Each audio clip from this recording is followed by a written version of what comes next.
Hammaga assalomu alaykum. Meni podpischiklarim, yaxshimisizlar, tuzingmisizlar? Короче, bolalar, sizlarga aytaman, ziqna bo'lmanglar, kasbni o'rganinglar.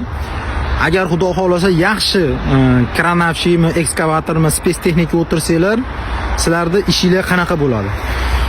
Ertalab turasizlar, uydan issiq kofe ichasizlar, mashinalarni zavod qilib qo'yasizlar.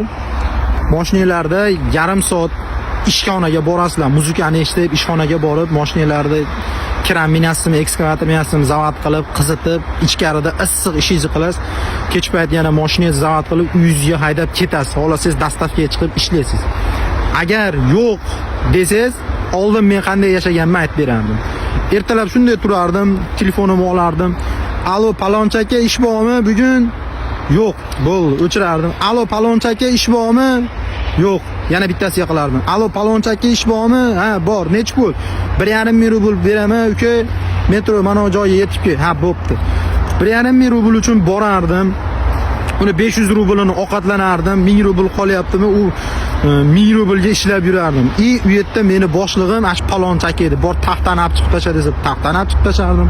Qor ko'ra desa, qorini ko'rardim.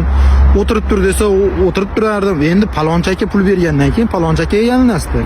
Короче, boshingizda palonchi akangiz bo'ladi. O'zingiz bitta ham ish qila olmaysiz, chunki qo'lingizdan hech nima kelmaydi. Na kasbingiz bor, na boshqa narsangiz bor. Просто peshanangizga raznorobochий deb yozilgan bo'ladi. Raznorobochiylarni men juda ham yaxshi tushunaman. Tavsiya qiladigan emas. Xullas, akalarim, agar spesitexnikani o'rgansanglar, o'zingizlarda ishinglar bo'ladi.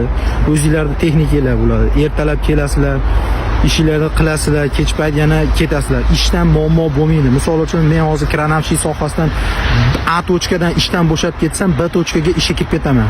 Bu degani sizni kasbingiz bo'lsa, kran sohasidami, manipulyator sohasidami, libboy joyda, yer sharida qayerda texnika bo'lsa, sizning ishingiz bor. Ko'chada qolmaysiz degan.